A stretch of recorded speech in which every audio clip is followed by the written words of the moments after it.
वालेकुम सलाम sir. Okay, ये है बॉल बेयरिंग की, ठीक है। ये कुछ पिक्स हैं,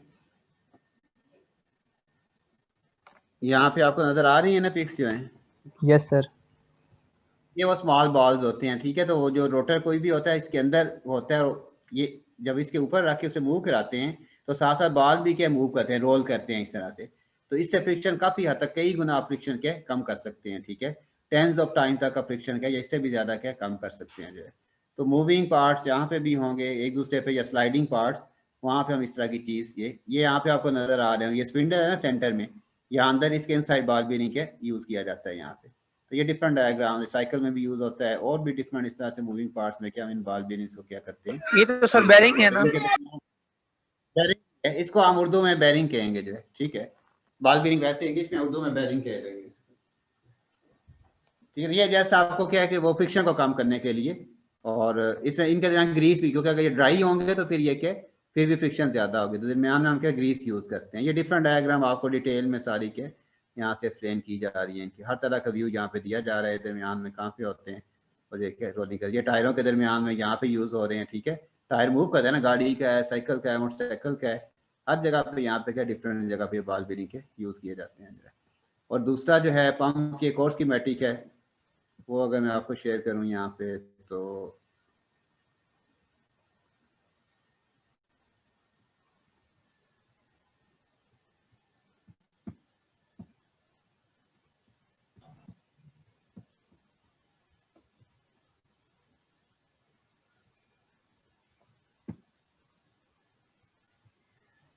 ये नज़र आ रही है आपको? यस सर, नजर आ रही।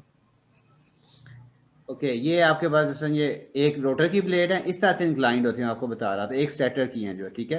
रोटर की इसके साथ अटैच होती हैं, ये स्पिंडल सेंटर के साथ इस तरह से। वो आपको 2D में समझना, स्कीमेटिक में ज़रा और तरह का व्यू होता है, 3D में और तरह का है। तो एक का एंगल इस तरह से है, एक लेयर का, नीचे वाली लेयर का क्या इस तरह से है। तो ओवरऑल जब मॉलिक्यूल यहाँ से आएंगे, इसका ना मैथमेटिकल एनालिसिस किया गया है आपकी बुक में, जो बुक आपको मैंने दी हुई है ना, जो आपकी कोर्स बुक है, वहाँ पे है। क्योंकि हमने मैथमेटिकल एनालिसिस नहीं करना, और हर पंप का दिया भी नहीं गया, तो थोड़ा बहुत है जो हम उसमें करेंगे इसमें। तो वहाँ पे आपको ये ब्लेड डिफरेंट शो करके ना, उसका मैथमेटिकल एनालिसिस बताया गया कि मॉलिक्यूल जब आएगा, अगर वो इससे हिट करता है, ये क्या करेगी, डाउनवर्ड पुश करेगी मॉलिक्यूल, इधर मॉलिक्यूल हिट करेगा, नीचे को जाएगा, ठीक है। तो ये फिर इस पे जाएगा ऊपर को, वो फिर नीचे को करेगी। आहिस्ता आहिस्ता मॉलिक्यूल क्या वो ऊपर से क्या सेंटर की तरफ मूव करेगा जो है, ठीक है। तो यहाँ पे ये कि हर एक ने क्या, ये उसके एक्शन को डुप्लीकेट करती हैं, जो स्टेटर ब्लेड्स हैं रोटर के एक्शन को डुप्लीकेट, मीन उसने हिट किया, इसने फर्दर उसको डायरेक्टेड मोशन दे दी। क्योंकि जैसे एक बॉलर है, बैट्समैन को बॉल कराता है, उसने किसी खास एंगल पे बॉल को गेन कराई, बॉलर को गेन कराई, तो बॉलर बैट की एक खास पोजीशन से बॉल को कहीं और जगह फेंकता है ना, ग्राउंड में किसी डायरेक्शन में वो फेंक देते हैं ना बॉल को। जस्ट बॉल की वो पोजीशन अगर बना ले, उसको बैक साइड पे भी बॉल को हिट कर सकता है, उसको फ्रंट पे भी कर सकता है, लेफ्ट पे भी और राइट पे भी हो जाता है ना ऐसे। उसमें क्या जी है, एक सर। बैट का सर्टन एंगल बनाना पड़ता है हिट करते वक्त जो है आपको, ठीक है। तो यहाँ इसी एंगल का ख्याल रखा जाता है। तो ये इंक्लाइंड एंगल 45 का रोटर और स्टेटर का आपस में, ये 45 इधर है, ये 45 इस साइड पे है, ठीक है। ओवरऑल ये एक दूसरे के ऑपोजिट है, ये इधर को है तो इधर को 180 डिग्री है, ठीक है, एंगल ओवरऑल बनेगा इनका जो है। तो यहाँ पे हमारे पास क्या है, वो ये हिट करता है तो उसके साथ भी मॉलिक्यूल आके हिट होता है, ठीक है, जब टकराता है तो फिर उसके साथ रोटर के पास जाता है, वो फर्दर हिट करता है, फिर जाकर सेटर पे आता है, फिर रोटर के पास, फिर सेटर के पास। तो ये एक्शन डुप्लीकेट होता होता मॉलिक्यूल आहिस्ता आहिस्ता क्या करता जाता है, सेंटर की तरफ क्या कन्फाइन होता जाता है जो है, ठीक है। और उसको ज़ाहिर बहुत हाई फोर्स के साथ रोटर हिट करता है, तो मॉलिक्यूल स्पीडीली नीचे की तरफ आता है। जितनी ज़्यादा स्पीड होगी उतनी मॉलिक्यूल भी ज़्यादा स्पीड की तरफ आएगा, और लेयर जितनी ज़्यादा होंगी उतना मॉलिक्यूल कंप्रेस भी ज़्यादा होगा। कंप्रेशन रेशियो हमें यहाँ बहुत हाई चाहिए होती है। क्यों ज़्यादा हाई चाहिए होती है, गैस को ज़्यादा कंप्रेस यहाँ पे क्यों करना पड़ता है? हाईली इजेक्शन रेट होने के लिए सर, कि उसका इजेक्शन रेट बढ़। क्योंकि क्योंकि क्योंकि जो हमने एग्जॉस्ट एटमॉस्फेरिक प्रेशर पे ही करना है, ठीक है। ये तो अंडरस्टूड है, चाहे रोटरी पंप हो, चाहे प्राइमरी या सेकेंडरी पंप हो, हमने एग्जॉस्ट तो बाहर एटमॉस्फेरिक प्रेशर पे करना है, ठीक है। तो लेकिन ये है कि प्राइमरी पंप में जिस प्रेशर पे हम गैस बाहर, करते हैं, एक्सक्यूज मी प्राइमरी सर, में जिस अगर प्रेशर पे हम, हम बाहर जो इजेक्ट करेंगे एटमॉस्फेरिक प्रेशर पे, और बाहर भी एटमॉस्फेरिक प्रेशर होगा जी जी तो वो इजेक्शन हो जाएगी, क्योंकि ऊपर से देखें सर, जब हम सी लेवल जैसे जैसे ऊपर जाते रहते हैं आसपास, तो मैं ये कह रहा हूँ जब प्रेशर सेम होगा तो वो इजीली इजेक्ट हो जाएगी। देखिए, हमने ये कहा कि प्राइमरी में हम क्या करते हैं, एटमॉस्फेरिक प्रेशर पे पहले गैस ली, पहले अंदर भी एटमॉस्फेरिक था, बाहर भी एटमॉस्फेरिक था, ठीक है, चैम्बर के अंदर से गैस आ रही है ना, एटमॉस्फेरिक प्रेशर पे आई, लेकिन जो ही रोटर ने मूव किया, उसने बाहर निकालने के लिए गैस को क्या आहिस्ता आहिस्ता रोटेट करके पहले कंप्रेस किया, कंप्रेशन स्टेट में लेके जाके, तो तब वो वाल ओपन हुआ था। जब तक गैस कंप्रेस नहीं होगी बाहर वाला वाल ओपन नहीं होता था जो है, ठीक है। अब उसने कुछ गैस ले गया, अब चैम्बर में पीछे गैस कम हो गई, प्रेशर कम हो गया, ठीक है। नेक्स्ट टाइम फिर गैस आएगी वहां से, ठीक है, और वो इसी को रोटर लेके आएगा, उसको क्या डिस्प्लेस करके लाएगा। तो यहाँ पे प्रेशर डिफरेंस कम है, गैस को कंप्रेस कम करना पड़ता है, क्योंकि जिस प्रेशर पे वो गैस ले रहा है, लेट्स से वो पहले 1000 मिली बार पे ली, तो उसे 1000 से 1200 मिली बार तक कंप्रेस कर लिया, बाद में वो गैस लेके आ रहा है जी, कितने प्रेशर पे लेके आ रहा है, 1000 से 900 रह गया प्रेशर, अब 9 से उसने 1200 जाना है ना, फिर पीछे कितना प्रेशर रह गया, 800, चैम्बर में कम होता जा रहा है ना ग्रेजुअली प्रेशर जो है, राइट। Yes sir. लेकिन ये प्रेशर एटमॉस्फेरिक प्रेशर से बहुत ज़्यादा डिफरेंस नहीं है इसका, क्योंकि उसने प्राइमरी वैक्यूम 1000 मिली बार से शुरू होता है और -3 मिली बार तक जाता है, ठीक है।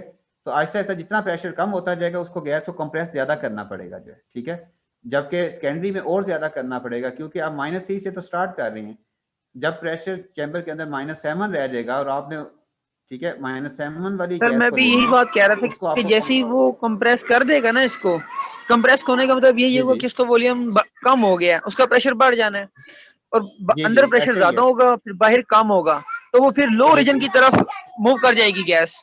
ऐसे ही है, ऐसे ही है। इसलिए यहाँ वो मैं रेशो की बात कर रहा था, कंप्रेशन रेशो मीन कब ज्यादा होती है, जब आपने गैस जो ली है वो वेरी लो प्रेशर पे ली है और एग्जॉस्ट कहाँ पे कर रहे हैं, एटमॉस्फेरिक पे, इसकी कंप्रेशन यस रेशो सर, और मैं होगी यही ना। कह रहा हूँ ना, उसकी हाँ जो कंप्रेशन रेशियो होगी वो आउट से ज्यादा होगी, मतलब बाहर वाली एरिया से अंदर ज्यादा होगी कंप्रेशन।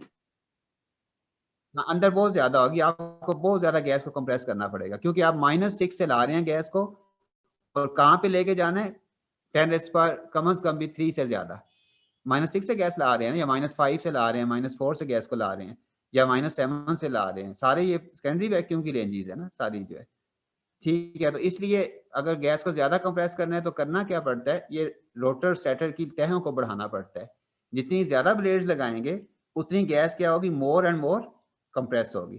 जिस आपने पानी को फिल्टर करना है, जितनी फिल्टर की तहें ज्यादा होंगी उतना पानी ज्यादा बेटर फिल्टर होगा ना, यस सर। पानी को जितने ज्यादा तहों से गुजारा जाएगा, डिफरेंट फिल्ट्रेशन लेयर से गुजारा जाएगा, उतना बेटर फिल्टर होगा ना। अगर एक लेयर से कुछ मॉलिक्यूल गुजर गए हैं, दूसरी लेयर रोक देगी, उससे कुछ इंप्योरिटीज रह गई हैं, वो तीसरी लेयर रोक लेगी, उससे भी कोई रह गई है तो क्या हो जाएगी, फोर्थ लेयर रोक लेगी ना। जैसे आपने कोई नेट सा जाली सी लगा देते हैं जहां से धुआं निकल रहा है, और डबल ट्रिपल जाली लगा देंगे तो वो धुएं में जो ज्यादा पार्टिकल हैं, ज़रात हैं, वो ज्यादा कैप्चर हो जाएंगे ना उसमें, बाहर कम, ज्यादा नीट एंड क्लीन हो जाएगा धुआं जो है, राइट। तो यहाँ और बात यस हो सर। रही है, यहाँ फिल्टरिंग नहीं हो रही, यहाँ कंप्रेशन हो रही है। एक इंफॉर्मेशन दे रहा हूँ, अगर आपसे पूछा जाए कि आपने क्योंकि जाहिर है हर सेकेंडरी वैक्यूम पंप क्या है, वो -4 से -8 तक नहीं जाएगा, कुछ जाते हैं -6 तक, सर कुछ अगर जाते हैं इस -5 तरह तक। इस व्यू से देखा जाए तो जो कंप्रेशन फैक्टर होगा वो हमारा दो चीजों पे डिपेंड करेगा, या तो इनकी ब्लेड्स जी इंक्रीज जी कर दी जाए या रोटर की स्पीड इंक्रीज जी कर दी जाए, क्योंकि उससे भी जी कंप्रेशन बढ़ बिल्कुल जानी है। एग्जैक्टली, बिल्कुल एग्जैक्टली इसी तरह, ना सिर्फ ब्लेड्स बल्कि ब्लेड्स की लेयर्स हम कहेंगे, क्या कहेंगे, सिर्फ ब्लेड्स नहीं, ब्लेड्स की लेयर्स, या सर लेयर्स वो फिर ये बढ़ाएंगे, होगा ना, ऐसे उसका क्यों। रोटेटिंग फैक्टर बढ़ जाएगा कि ब्लेड्स माइनर टाइम पे वहां पे रिप्लेस हो जाते जी जी जी जी, रोटर में नंबर ऑफ ब्लेड्स भी बढ़ा दें, करीब करीब हों, जैसे एरोप्लेन के मैंने कहा है वो विंग्स में कितनी करीब करीब ब्लेड्स होते हैं, जबकि फैन में करीब करीब नहीं होते, फासले पे होते हैं ना। लेकिन ऐसे फैन भी हैं जिनमें ब्लेड करीब करीब होते हैं, 6 ब्लेड होते हैं, देखे ना फैन ऐसा जिसमें 3 की बजाय 6 भी होते हैं,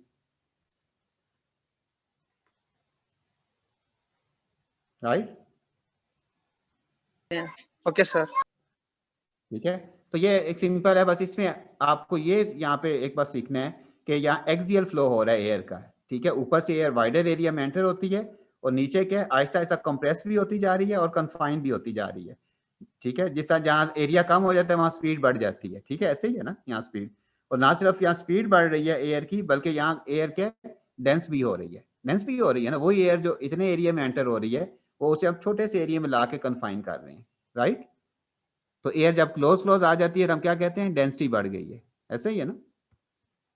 एयर को हम कहते हैं कंप्रेस हो गई है, इन अदर वर्ड्स यही कह देंगे ना। जैसे पिस्टन से आप एक सिलेंडर में, आइसोलेटेड सिलेंडर है, पिस्टन को ऊपर से प्रेस करते हैं तो उसमें गैस क्या होती जाती है, कंप्रेस तो होती जाती है ना, गैस तो उतनी ही है ना उसमें, सिर्फ आप ऊपर से क्या पिस्टन को मूव करा रहे हैं तो गैस के और ये क्लोज मॉलिक्यूल आ रहे हैं एक दूसरे के, मोर एंड मोर क्लोज आ रहे हैं, तो आप उसको गैस को क्या कर रहे हैं, कंप्रेस कर रहे होते हैं, ठीक है। तो इधर कंप्रेशन जो हो रही है रोटर और स्टेटर की मदद से हो रही है, और गैस को क्या मूव भी करवा रहे हैं, ठीक है, ऊपर से नीचे की तरफ मूव करवा रहे हैं। ओके ओके राइट, ठीक है। हम वापस आते हैं लेक्चर की तरफ जो है।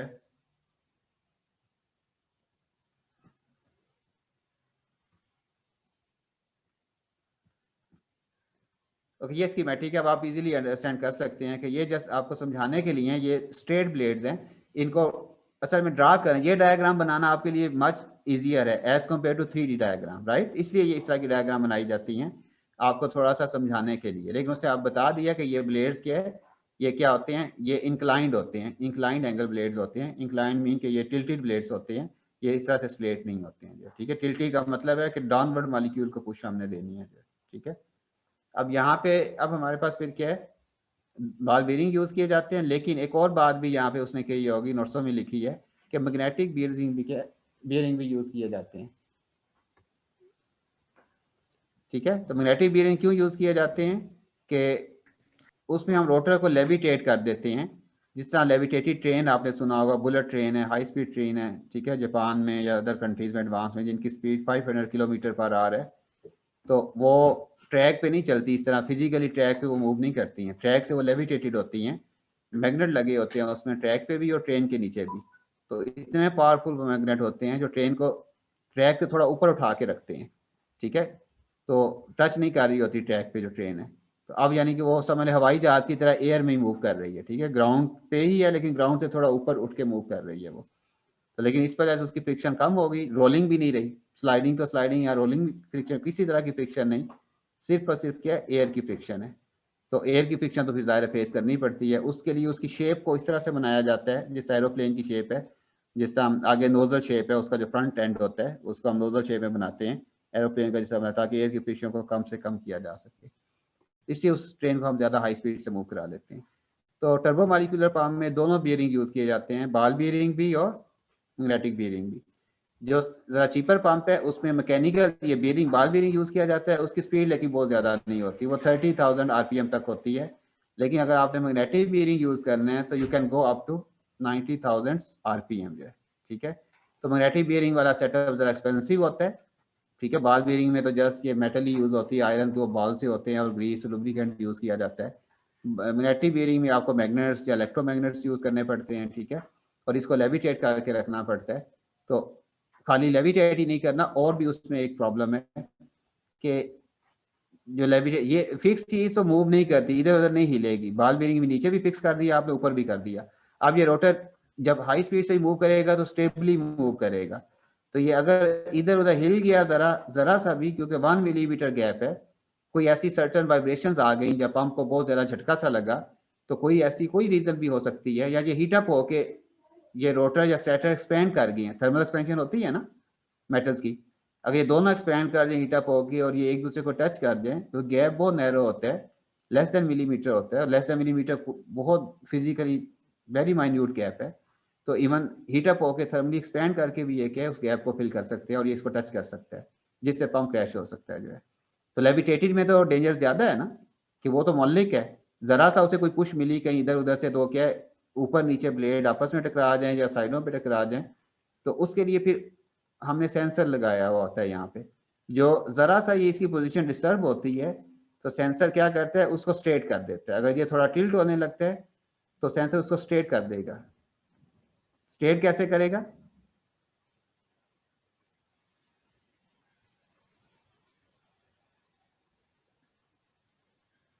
आवाज आ रही? यस सर, आ रही। ओके, तो सेंसर का काम है सिर्फ डिटेक्ट करना कि इसमें स्लाइट टिल्ट आ गई है। जैसे हर चीज में सेंसर लगे होते हैं, इंडस्ट्री में केमिकल सेंसर भी लगे होते हैं, टेम्परेचर सेंसर भी लगे होते हैं, ठीक है, प्रेशर सेंसर भी लगे होते हैं जो आपको फैक्ट्री में प्रेशर के बारे में बता रहे हैं, कोई किसी सर्टन प्रेशर पे आप रिएक्शन करवा रहे हैं, प्रेशर इतना है या नहीं है, टेम्परेचर इतना है या नहीं है। सेंसर काम है बताना। एक्चुअली सेंसर के साथ कॉइल्स अटैच होती हैं, मैग्नेटिक कॉइल्स वो भी होती हैं। वो क्या करती हैं, चारों तरफ रेडियल कॉइल लगी होती है जो इस रोटर को किसी भी साइड पे मूव करा सकती हैं, लेफ्ट राइट कहीं पे भी, फ्रंट और बैक वाली चारों साइड पे। इसको ये टिल्ट इधर होने लगे तो वो मैग्नेटिक फील्ड ऑन हो जाएगा, वो इसको पुश दे के फील्ड अप्लाई होगा, इसको फील्ड अप्लाई करके इसको क्या स्ट्रेट कर देगा। ये सारा कैलकुलेटेड होता है, इंजीनियरिंग की होती है कि उसमें सेंसर बताता है कि इतनी टिल्ट आई है, इतना फील्ड देना है और इतने फील्ड से उसको क्या हमने स्ट्रेट रख देना है। यही लेविटेटेड ट्रेन में भी होता है। ज़ाहिर है वो ट्रैक से अगर हट जाए लेविटेटेड ट्रेन, थोड़ा इधर उधर हो जाए, मैग्नेट ने लेविटेट ही किया हुआ है ना, तो वो उसके लिए वहाँ उसमें भी सेंसर लगे होते हैं। वो भी ट्रेन को क्या लेफ्ट राइट ट्रैक से इधर उधर हिलने नहीं देते हैं। वो पावरफुल मैग्नेट उसे दाएं बाएं नहीं जाने देता, ट्रैक के ऊपर ही रखता है, ना उसे नीचे आने देता है। ट्रैक के ऊपर भी आ जाए, ट्रेन नीचे गिर जाए, ट्रैक के साथ टच हो जाए, फिर भी डेंजरस है वो जो है। और दाएं बाएं भी हो जाए ट्रैक से थोड़ा लेफ्ट राइट, फिर भी डेंजर है, फिर भी वो क्या वो लेविटेटेड नहीं रहेगी। तो इसीलिए इसे बड़ा कॉम्प्लेक्स इलेक्ट्रॉनिक इलेक्ट्रिकल सिस्टम लगा होता है। तो वो क्या डिफरेंट वेरिएबल फील्ड जनरेट करता है, हर तरह का फील्ड, राइट से लेफ्ट भी, लेफ्ट से राइट भी, फ्रंट वाली साइड पे भी, फ्रंट से बैक, बैक से फ्रंट पे भी। तो इसलिए ये चीज़ बड़े जो मैग्नेटिक बीयरिंग है बड़े एक्सपेंसिव होते हैं, क्योंकि इसमें कॉइल्स, मैग्नेट्स और इस तरह की चीज़ें क्या यूज़ होती हैं, पावरफुल सप्लाईज यूज़ होती हैं जो करंट सप्लाई करती हैं। क्योंकि जो इलेक्ट्रोमैग्नेट होता है वो हम करंट पास करते हैं कॉइल में से, तो मैग्नेटिक फील्ड उससे जनरेट होता है, तो वो क्या उसको हम इलेक्ट्रोमैग्नेट कहते हैं जो, ठीक है। तो ये इलेक्ट्रोमैग्नेट कब यूज़ करना करेंगे हम, सॉरी मैग्नेटिक बीयरिंग कब यूज़ होते हैं और बॉल बीयरिंग कब यूज़ होते हैं, किन कंडीशन में। अब अगर हम आपसे पूछूं जस्ट कंडीशन बतानी है तो आप एक लाइन में बता सकते हैं।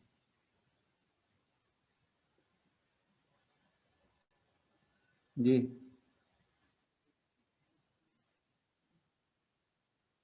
तो उस वक्त क्या यूज़ करनी है, और मैग्नेटिक बीयरिंग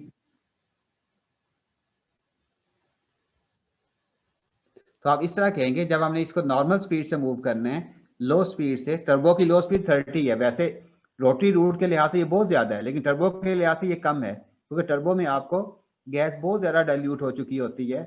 इससे आपने पंपिंग स्पीड हायर लेनी है तो आपको रोटर को बहुत हाई स्पीड से मूव करना पड़ता है, ताकि क्या, क्योंकि गैस डाइल्यूट है, हर दफ़ा थोड़ी सी गैस इनसाइड आती है और वो उसने क्या एग्जॉस्ट होके जाना है, फिर थोड़ी सी गैस आएगी, फिर एग्जॉस्ट होके जाएगी। तो रोटर को हमने स्पीडली मूव करेंगे तो हर रेवोल्यूशन में वो सर्टेन अमाउंट ऑफ गैस को क्या करेगा, नीचे की तरफ क्या करेगा, वो पुश करेगा। तो रेवोल्यूशन ज़्यादा होंगे तो ओवरऑल फिर क्या हो जाएगा, वो फिर उसकी एफिशिएंसी क्या ज़रा बढ़ जाएगी जो है।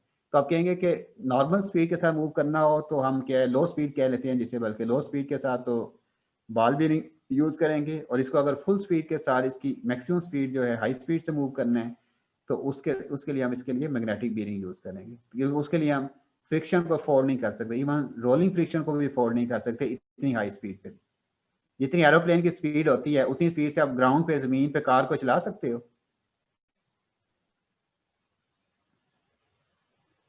नो सर, नहीं चला सकते।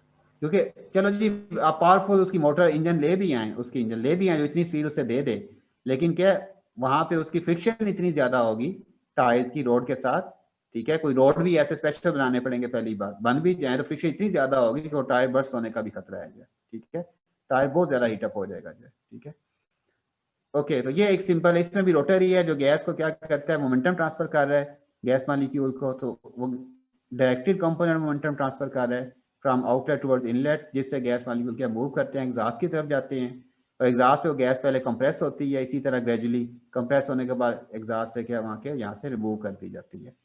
तो उसी से मिलता जुलता प्रिंसिपल, इसमें कोई लुब्रिकेंट यूज़ नहीं होता क्योंकि कोई टचिंग पार्ट नहीं है, ठीक है। ये very neat and clean pump है, और इसमें हमारे पास फिर क्या है कि इसकी स्पीड बहुत ज़्यादा है यहाँ पे, और रोटर सेटर में गैप भी बहुत कम होता है, और क्योंकि ये इंक्लाइंड होते हैं इसलिए बैकवर्ड मॉलिक्यूल का जाना ऑलमोस्ट इम्पॉसिबल है, बड़ा मुश्किल है। बैक लीकेज थी ना उसमें, रूट में हम कहते हैं ना बैक लीकेज, उसमें स्ट्रेट सिंपल सा रोटर था, इसमें क्योंकि ये इंक्लाइंड होते हैं तो बैकवर्ड मॉलिक्यूल का जाने की प्रोबेबिलिटी इसमें क्या जरा काफी कम है, बहुत हद तक कम है। इसी तरह फिर हमने कंस्ट्रक्शन डिस्कस की, वर्किंग डिस्कस की, और उन पंप का भी हमने पंपिंग स्पीड कर्व को डिस्कस किया था फिर जो है। तो पंपिंग स्पीड कर्व क्या होती है? प्रेशर वर्सेस पंपिंग स्पीड, ठीक है। तो ये जर्मन वर्ड्स में लिखा हुआ है प्रेशर, लेकिन यूनिट मिली बार लिखी है कि एक्स एक्सिस में प्रेशर है और वाई एक्सिस में क्या पंपिंग स्पीड है। तो आप इसको क्या यहाँ करेक्ट कर लीजिएगा, इंग्लिश में लिख लीजिएगा, ये वाई एक्सिस में पंपिंग स्पीड है, यूनिट बता रही है लीटर पर सेकेंड है। तो यहाँ पे मुझे बता सकते हैं ये कर्व्स क्या एक्सप्लेन कर रही हैं? अब आप सिंपल, अब आपको थोड़ा अंडरस्टैंड भी हो गया है। ये एक हाइड्रोजन के लिए कर्व है, हीलियम के लिए, एक लफ्ट के लिए, एक आर्गन के लिए, डिफरेंट गैसेस के लिए कर्व। शेप कर्व की एक जैसी है, लेकिन जाहिर है वो हर कर्व एक डिफरेंट फॉर्मेशन दे रही है। तो पहले तो ये बताया डिफरेंट गैसेस के लिए डिफरेंट कर्व्स क्यों हैं?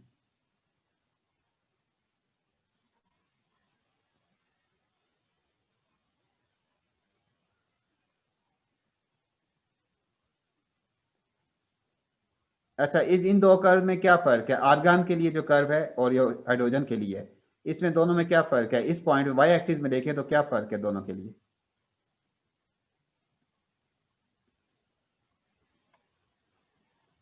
आर्गन की पंपिंग स्पीड हाई है एज कम्पेयर टू हाइड्रोजन, ठीक है। ये प्रेशर है ना, प्रेशर -5 -4। अगर मैं इसको थोड़ा जूम करूं इस पर,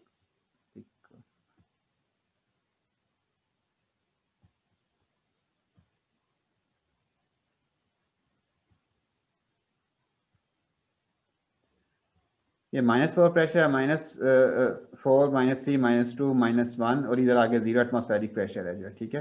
तो यहाँ पे क्योंकि ये सेकेंडरी वैक्यूम पंप है, ये वर्क करता है -3 मिली बार से -8 तक, ठीक है। तो -3 से ऑनवर्ड आप देखें तो पंपिंग स्पीड मैक्सिमम भी है और कांस्टेंट भी है। तो ये इसकी अपनी एक प्रेशर रेंज है जिसमें ये एफिशिएंटली वर्क करता है। तो आपको देखिए इस पूरे प्रेशर रीजन में पंपिंग स्पीड आपको फ्लैट मिल रही है, कांस्टेंट मिल रही है और मैक्सिमम भी है। जो आप हायर प्रेशर की तरफ आते जा रहे हैं, ठीक है, तो पंपिंग स्पीड कम होती जा रही है, ठीक है। और -1 पे इवन जाके ऑलमोस्ट के 0 हो रही है, क्योंकि ये कॉन्टिन्यू रजीम में ये पंप वर्क नहीं करता है जो है। अगर आपने कॉन्टिन्यू रजीम में ऑन कर भी दिया है तो ये आपको पंपिंग स्पीड आउटपुट इतनी कम देगा कि जो नेग्लिजिबल होगी जो है, ठीक है। तो मैक्सिमम इसकी स्पीड और कांस्टेंट कहाँ पे है? -3 -4 -5, आगे -6 पे भी यही होगी, -7 पे भी, -8 पे भी क्या ये यही होगा अगर आगे एक्सटेंड करें ग्राफ को। लेकिन ये ग्राफ शो कर रहा है कि -5 प्रेशर पे हाइड्रोजन की पंपिंग स्पीड कम है जबकि आर्गन के लिए पंपिंग स्पीड ज़्यादा है। यानी ये नेचर ऑफ गैस पे डिपेंड करती है पंपिंग स्पीड टर्बोमॉलिक्यूलर पंप की, जबकि रोटरी में हम नेचर ऑफ गैस नहीं करते थे, यहाँ पे नेचर ऑफ गैस पे डिपेंड कर रही है। यानी चैम्बर में अगर सिर्फ आप हाइड्रोजन गैस को भर दें और एक दूसरे चैम्बर में आप आर्गन गैस को भर दें तो सेम पंप लगा दें दोनों चैम्बर के साथ, तो एक चैम्बर में हाइड्रोजन के लिए आपको पंपिंग स्पीड कम मिलेगी, रफली ये 290 लीटर पर सेकेंड है, और आर्गन के लिए क्या 470 लीटर पर सेकेंड है। रीजन बता सकते हैं भाई? अगर आपको ये टॉपिक पीछे जो आपने गौर से सुना है या समझ आया तो आप बता सकते हैं जी। ये है मोमेंटम ट्रांसफर पंप। तो मोमेंटम ट्रांसफर जो होता है वो मैस पे डिपेंड करेगा ना। हैवियर को ज्यादा मोमेंटम ट्रांसफर होगा मॉलिक्यूल को, लाइटर को क्या होगा? कम होगा ना। आप हिट कर रहे हैं तो किस मॉलिक्यूल को ज्यादा मोमेंटम ट्रांसफर होगा? हैवियर को या लाइटर को? हैवियर को। तो हाइड्रोजन लाइटर है आर्गन से। हाइड्रोजन का एटॉमिक नंबर क्या है? 1 है। आर्गन का आई थिंक 20 है, आई थिंक, या 40 है कुछ इसमें, यानी इससे मच ग्रेटर है, ठीक है।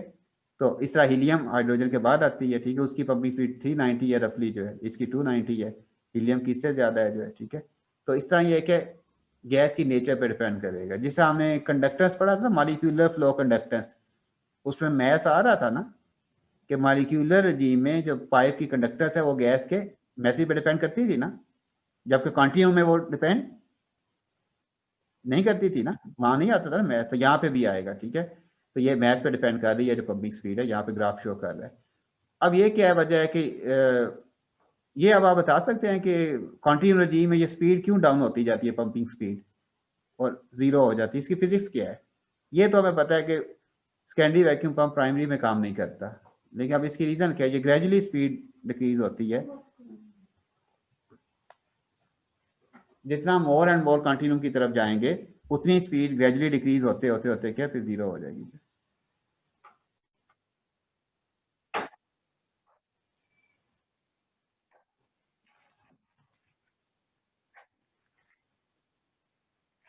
ठीक है, ठीक है, लेकिन पंप के कंस्ट्रक्शन के बारे से बताएं। एक्चुअली जो रोटर जब मूव करता है ना, ये कॉन्टिन्यूस एयर में मूव करेगा तो एयर की फ्रिक्शन बहुत हाई होगी, ठीक है। तो एयर की फ्रिक्शन इतनी हाई होगी, जब आपने 90,000 आरपीएम देने हैं, तो अगर आप इसको डेंस एयर में रोटेट करवाएंगे तो ठीक है, स्लाइडिंग फ्रिक्शन भी नहीं है, रोलिंग फ्रिक्शन भी नहीं है, लेकिन एयर की फ्रिक्शन तो होगी ना कंटिन्यू रिजीम में। तो रोटर को रोटेट करना मुश्किल होगा ना एयर की फ्रिक्शन की वजह से, राइट।